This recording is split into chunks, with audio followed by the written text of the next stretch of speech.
Commander Zorlak sat in his chair on the bridge of the alien ship. He looked out at the stars as they flew through space. They were very far from their home planet on an important mission. Their job was to look for new planets where their people could live. "Commander, we found a planet," said Lieutenant Kazak. He sounded very excited. "It looks like a good one." Zorlax turned to the big screen. It showed a blue and green planet. It looked a lot like their home world. This made Zorlax feel hopeful. "Tell me about this planet," Zorlax said to the science officer, Dr. Xylox. Dr. Xylox looked at her computer for a minute. Then she said, "The planet has air that we can breathe. It also has water and plants. The temperature is not too hot or too cold. It seems perfect for life." This was very good news. Many of the planets they found were not good places to live. Some were too hot. Others had bad air. And some had no water at all. But this planet looked just right. "What about intelligent life? Did you find any signs of aliens on this planet?" Zorlax asked.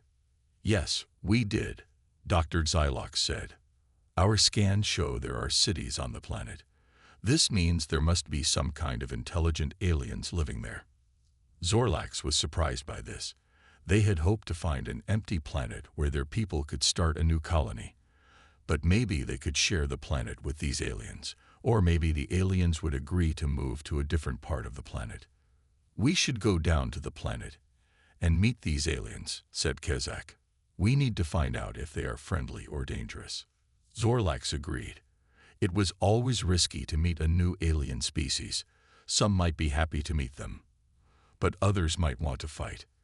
"Okay, let's get ready to land on the planet," Zorlax said. "Kazak, you will lead the landing team. Choose a few good officers to go with you. But be very careful. We don't know anything about these aliens yet." "Yes, Commander," said Kazak. He sounded a little nervous, but also excited. As Kazak left to get ready, Zorlax looked at the planet again on the big screen. It really did look like a very nice place to live. He hoped the mission would go well. Maybe they could be friends with the aliens who lived there, or maybe they could find another place on the planet to start their own colony. But as they got closer to the planet, Zorlax started to feel worried. Something about this planet seemed strange to him. It looked too much like their own world. And those cities they saw didn't look very big or advanced. "I have an odd feeling about this mission," Zorlax said to Dr. Xylox. "What do you mean?"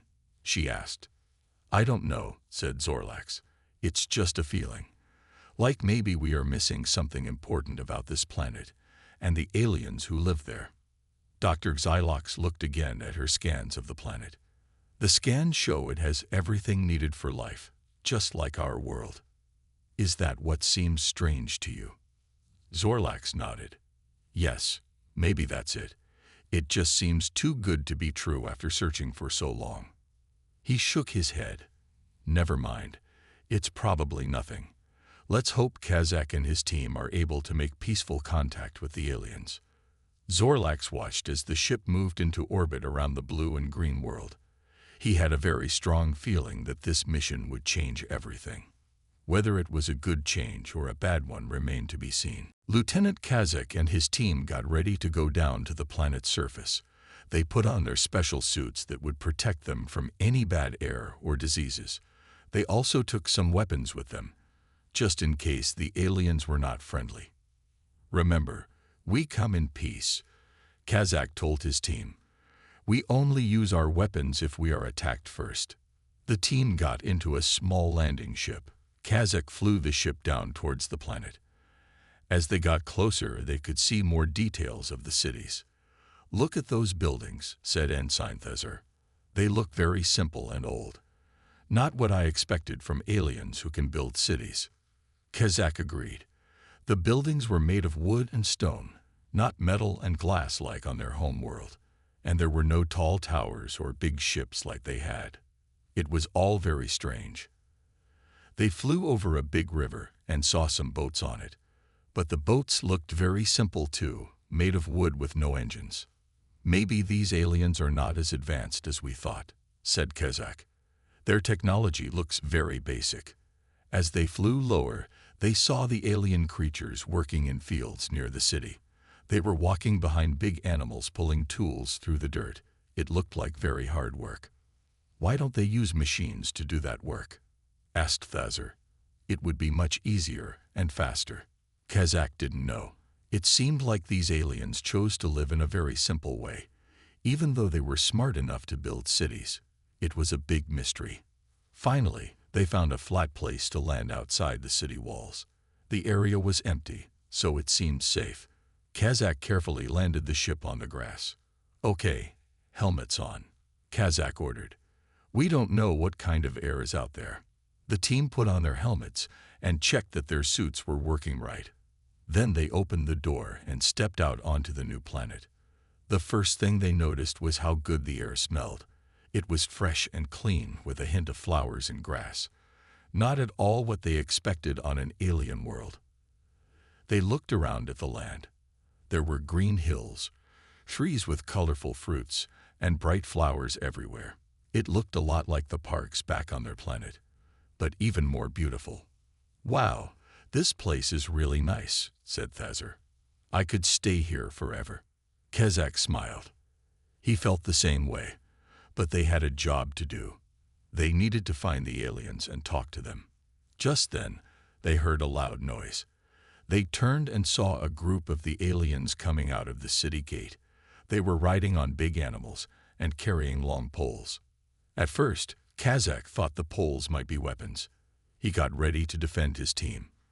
But then he realized the poles had curved blades on the end. They were tools, not weapons. The aliens were probably just farmers. As the aliens got closer, Kazak and his team were shocked by what they saw. The creatures riding the animals weren't aliens at all. They were humans. The humans looked just as shocked to see Kazak and his team. They stopped their animals and stared with wide eyes. Some of them started talking to each other in a language Kazak didn't know. "This is impossible," said Thazar. "How can there be humans on this planet? We are so far from Earth." Kazak didn't have an answer. He was just as confused as his team. They had come here expecting to meet a new alien species, but instead, they found more of their own kind. One of the humans, a tall man with dark hair, got off his animal and slowly walked towards them. He had his hands up, showing he meant no harm. "Greetings," the man said. "Welcome to our village." Kazak and his team were stunned. They couldn't believe they had found humans on this distant planet. It didn't make any sense. The tall man who had spoken to them smiled. "My name is Jinwoo," he said. "I am the leader of this village." "Who are you?" Kazak stepped forward. "I am Lieutenant Kazak from the planet Sephiria. We are explorers looking for new worlds to live on. We didn't expect to find humans here." Jinwoo nodded. "We are a colony from Earth. Our ancestors came here many years ago to start a new life." This was even more shocking to Kazak. He knew about Earth, of course. It was the home planet of the humans, but he thought it was very far away, in a different part of the galaxy. "How did your people get here?" Kazak asked. "This planet is so far from Earth." Jinwoo chuckled. "That is a long story. Come, let us go to the village and talk. You must be tired from your journey." Kazak looked at his team. They were all curious to learn more about these humans and their village, and they were tired and hungry after the long trip. "Thank you. That sounds good," Kazak said. "We would love to learn more about your colony." Jinwoo led them into the village. As they walked through the narrow streets, they saw more humans doing various jobs. Some were making tools, others were cooking food or taking care of animals. They all stopped what they were doing and stared at the alien visitors. Kazak and his team felt a bit uncomfortable. They were used to being the ones in charge, the advanced species visiting primitive worlds. But here, they were the outsiders, the ones who didn't fit in. They arrived at a large building in the center of the village. Jinwoo explained that this was the meeting hall, where the villagers gathered to make decisions and celebrate. Inside, they sat on simple wooden chairs around a big table. Jinwoo introduced them to some other village leaders. including a wise-looking old woman named Unwu. "Please, tell us about yourselves," Unwu said. "What brings you to our world?" Kazakh explained their mission, how they were searching for habitable planets for their people. He told them about Zephyria and the advanced technology they had. The villagers listened with interest. They asked many questions about space travel and other worlds. It was clear they were curious to learn about life beyond their planet. But Kazakh was more interested in their story. "Please, tell us about your colony," he said. "Why did your ancestors come here? And why do you live in such a simple way?" Jinwu and Unwu looked at each other. They seemed to be deciding who should tell the tale. Finally, Yunwu spoke. "Our ancestors were part of a group on Earth who were unhappy with the way things were. They felt that people had become too dependent on technology and had forgotten what was really important in life. They wanted to live a simpler existence, closer to nature," Jinwu added. "So they built a ship and set out to find a new world where they could start over. They found this planet and named it New Eden," Yunwu continued. "They chose to live in a simple way, without advanced technology. They wanted to focus on community, family, and living in harmony with the land." Kazakh was amazed. He had never heard of humans choosing to live like this. On Zephyria and other advanced worlds, technology was seen as the key to a better life. The idea of giving it up was almost unthinkable. "But how do you survive without modern tools and machines?" Thazar asked. "Life must be very hard." Jinwu smiled. "It can be hard at times," he said, "but we find meaning and joy in the work we do with our own hands. And we have each other. Our community is strong." Kazakh was starting to understand. These humans had chosen a different path, one that was foreign to him, but seemed to make them happy. He had so many more questions, but for now, he was content to sit and listen to their story, and to marvel at the strange turns the universe could take. Kazakh and his team spent the next few days learning about life in the village. They were amazed by how different it was from their own lives on Zephyria. The villagers grew all their own food in big fields and gardens. They raised animals for milk, eggs, and meat. Everything they ate was fresh and natural, unlike the processed food Kazakh was used to. The villagers also made all their own clothes, tools, and furniture. They used simple machines powered by wind or water, but nothing like the advanced technology Kazakh knew. At first, it seemed like a very hard way to live. The villagers worked from sunrise to sunset every day, doing physical labor that left them tired and sore.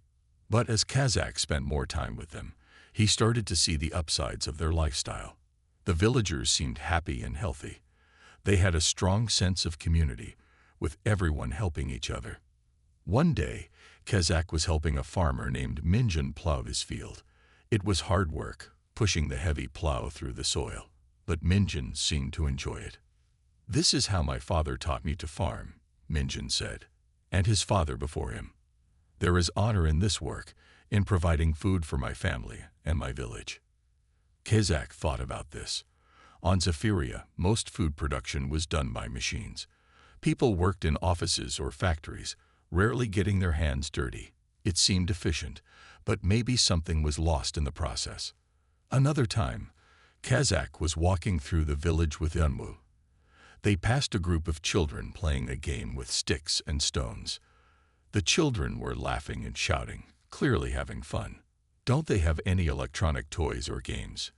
Kazakh asked. Unwu shook her head. "We believe children should use their imaginations and play actively. It's good for their minds and bodies." Kazakh watched the children play. They seemed so free and creative, inventing their own rules and stories. It was different from the children he knew on Zephyria, who spent hours staring at screens.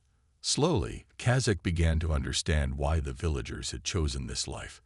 They had given up some comforts and conveniences, yes, but in return, they had gained a sense of purpose, community, and connection to nature.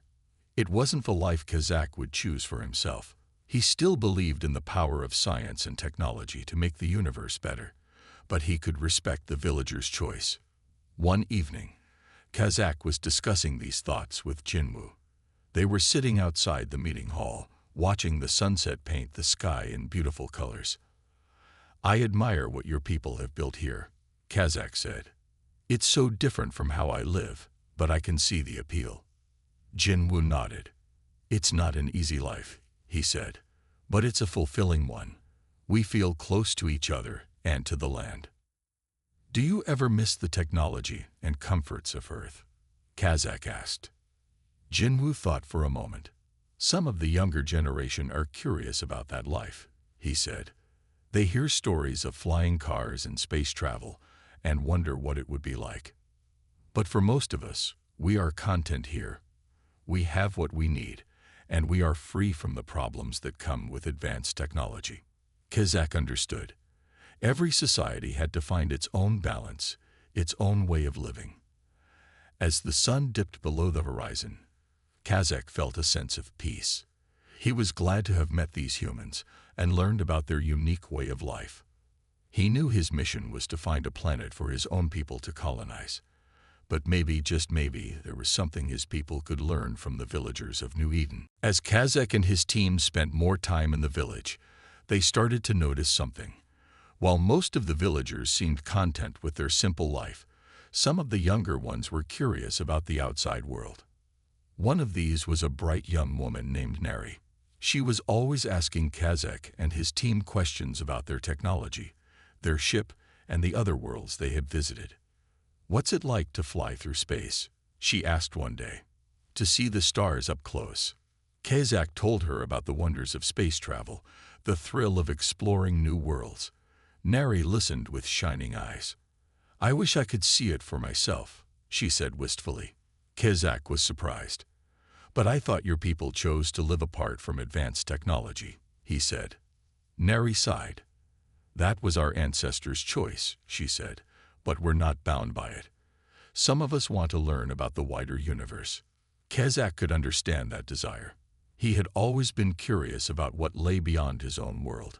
It was what had driven him to become an explorer. But he also knew that the villagers' way of life was fragile.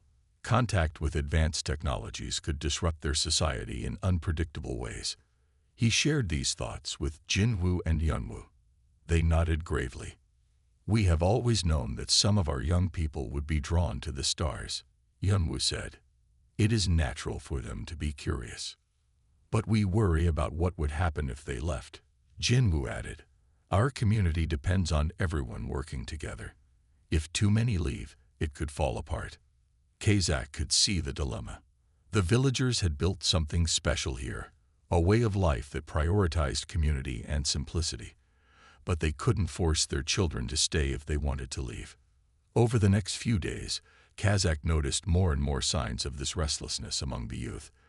They gathered in small groups, whispering excitedly whenever Kazakh or his team passed by. Some of the older villagers seemed worried by this. They muttered about troublemakers and forgetting our ways. Kazakh didn't want to interfere in the villagers' affairs, but he also felt a responsibility to help them navigate this challenge. He decided to talk to Neri. He found her one evening, sitting alone on a hill overlooking the village. "Neri, I know you're curious about the universe beyond your world," Kazakh said, "and I understand that desire. But I also see how much your community means to you." Neri was quiet for a moment. "I do love my village," she said, "but I also feel like there's so much more to learn and experience out there." Kazakh nodded. "There is," he said, "but you don't have to choose between your community and the stars. Maybe there's a way to have both." "What do you mean?" Neri asked. "Maybe some of your people could learn about advanced technology and space travel," Kazakh suggested. "And then they could bring that knowledge back to the village, to improve life here without giving up your values." Neri's eyes widened. "I never thought of that," she said. "Do you think it could work?" "I don't know," Kazakh admitted, "but it's worth discussing with your leaders.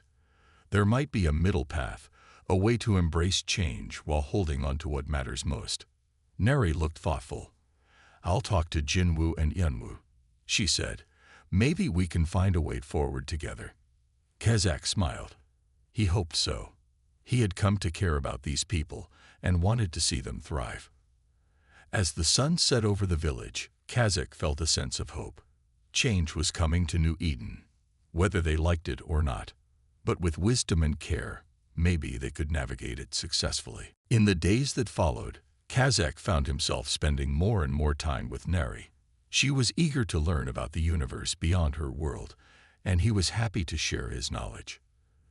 They would walk through the village together, talking about the stars and the wonders of space travel. Neri's eyes would shine with excitement as Kazakh described the alien worlds he had visited and the advanced technologies he had seen. Kazakh found himself drawn to Neri's curiosity and passion. She had a quick mind and a brave spirit, always ready to question and explore. He began to look forward to their conversations, to the way she made him think about things in new ways. He even started to wonder what it would be like to show her the stars in person, to take her on an adventure beyond her world. But Kazakh knew he had to be careful. He was here on a mission, not to get involved with the locals, and he could see that his growing closeness with Neri was causing tension in the village. Some of the older villagers disapproved of their friendship. They saw Kazakh as a dangerous influence, someone who could lure their young people away from the village's traditions. Even Jinwu and Unwu seemed worried. They had welcomed Kazakh and his team, but they also feared the changes they might bring. One evening, Zorlax pulled Kazakh aside. "Lieutenant, I need to talk to you," he said seriously. Kazakh followed his commander to a quiet spot outside the village. He had a feeling he knew what this was about. "Kazakh, I'm concerned about your relationship with that girl, Nari," Zorlax said. "I think it's distracting you from our mission." Kazakh felt a flash of defensiveness. "Sir, my friendship with Nari isn't interfering with my duties," he said. "In fact, it's helping me understand the village better." Zorlax sighed. "I know you mean well, Kazakh," he said, "but we have to think about the impact we're having on this community. They have a delicate balance here, and our presence is disrupting it." Kazakh knew Zorlax was right. He had seen the way the village was changing, the way the younger generation was starting to question the old ways. "I understand, sir," he said. "I'll be more careful." But even as he said it, Kazakh knew it wouldn't be easy. His feelings for Neri were growing stronger every day, and he didn't want to lose their connection. The next day, Neri came to find Kazakh. She looked troubled. "Kazakh, I need to talk to you," she said. "I had a fight with my parents. They don't want me spending so much time with you. They think you're a bad influence." Kazakh's heart sank. He hated the thought of causing problems for Neri. "Maybe they're right," he said heavily. "Maybe we should spend less time together." But Neri shook her head fiercely. "No," she said, "I won't let them control me. I care about you, Kazakh, and I care about learning about the universe. I won't give that up." Kazakh was touched by her determination, but he also knew the risks. "Neri, I care about you too," he said, "but I don't want to cause trouble for your village. They need you here." Neri was quiet for a moment. "What if I could have both?" she said slowly. "What if I could learn about advanced technology and space travel and bring that knowledge back to help my village? Like you suggested before." Kazakh thought about it. It was a daring idea, but it might work.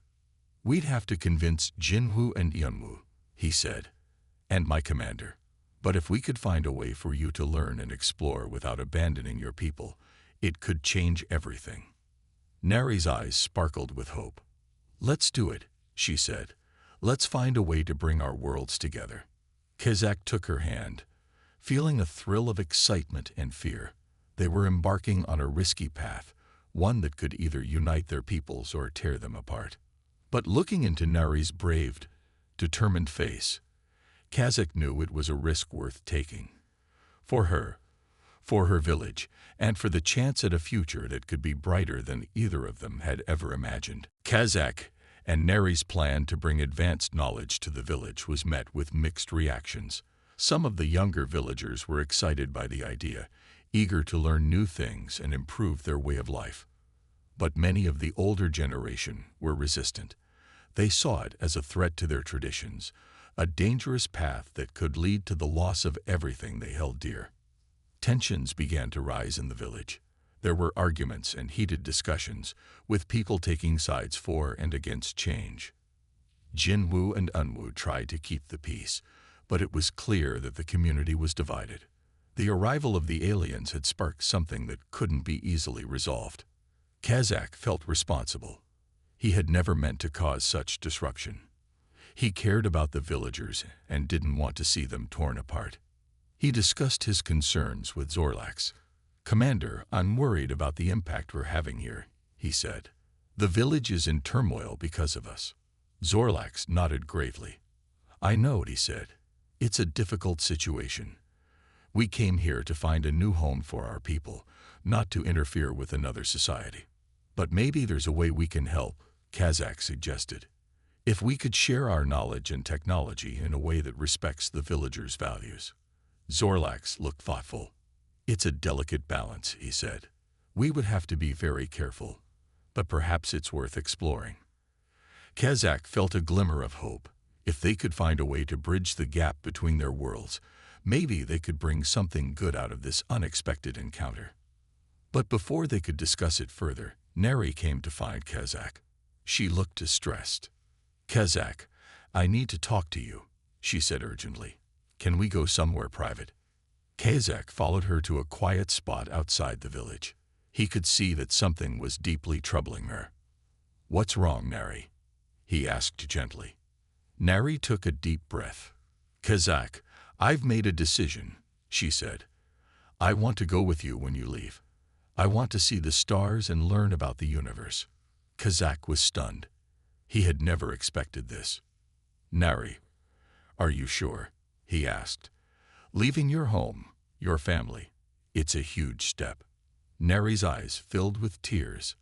"I know," she said, "but I feel like I don't belong here anymore. The village is changing, and I want to change with it.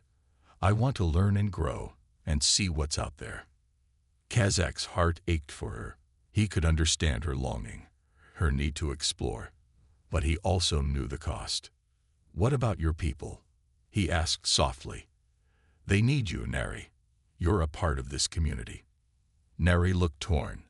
"I love my village," she said, "but I also love the idea of a bigger world. And I love you, Kazakh. I don't want to lose you." Kazakh felt a rush of emotion. He cared for Neri deeply, but he knew that a relationship between them would be complicated. They came from different worlds, different ways of life. "Neri, I care about you too," he said, "but are you really ready to leave everything behind? Your family, your friends, your whole life?" Neri was quiet for a long moment. "I'm scared," she admitted, "but I also know that if I don't take this chance, I'll always wonder what could have been. I have to follow my heart." Kazakh took her hands in his. "Then I'll support you," he said. "I'll talk to Zorlax and see if we can find a way. But Neri, you have to be sure. There might not be any going back." Neri nodded, her face set with determination, even as tears slipped down her cheeks. "I'm sure," she whispered. "I'm ready to take this leap." Kazakh held her close, feeling the weight of the moment. They were about to embark on a journey that would change both of their lives forever. A journey into the unknown, into a future that held both promise and peril. But looking into Neri's shining eyes, Kazakh knew one thing for certain. Whatever happened, they would face it together. Two explorers from different worlds, united by a bond that could cross any distance and overcome any obstacle. The stars were calling, and they were ready to answer. The news of Neri's decision spread quickly through the village. It was met with shock, anger, and sorrow. Many could not understand why she would want to leave, to abandon her people and her way of life. Jinwoo and Yeonwoo called a meeting in the village hall. The room was packed with people, all talking over each other in agitated voices. "Please, everyone, calm down," Jinwoo called out. "We need to discuss this rationally." "There's nothing to discuss," one man shouted. "Neri is betraying us, turning her back on everything we stand for." Others nodded in agreement. their faces hard with disapproval. But some of the younger villagers looked uncertain, torn between tradition and the lure of the unknown. Neri stood before them, her head held high even as her hands shook. "I'm not betraying anyone," she said clearly. "I love this village, but I also need to follow my heart, to learn and grow in ways I can't do here." Kazak stood beside her, offering silent support. He had spoken with Zorlax, and the commander had agreed to let Neri come with them, if that was her choice. But looking at the angry, hurt faces of the villagers, Kazak knew it wouldn't be that simple. Neri's departure would leave a wound that might never fully heal. "Please," Yunmu said, her voice heavy with emotion. "We must not let this divide us. Neri is following her path, just as our ancestors followed theirs when they came to this world. We must respect her choice, even if we don't agree with it." Slowly, grudgingly, the anger in the room began to dissipate. The villagers might not like Neri's decision, but they could understand it. They knew what it was to dream of a different life. Over the next few days, as Kazak and his team prepared to leave, the mood in the village shifted. There was still sadness and worry, but also a sense of acceptance. People came to say goodbye to Neri, to wish her well on her journey. Neri's parents were the last to come. They held her close, tears streaming down their faces. "We'll miss you so much," her mother whispered. "But we know you need to do this. Just promise you'll come back to us someday." Neri hugged them tightly. "I promise," she said, "and I'll bring back knowledge and stories to share with everyone. This isn't goodbye forever." On the day of departure, the whole village gathered to see the alien ship off. It was a bittersweet moment, filled with both excitement and grief. Kazak and Neri stood hand in hand, looking out at the sea of faces.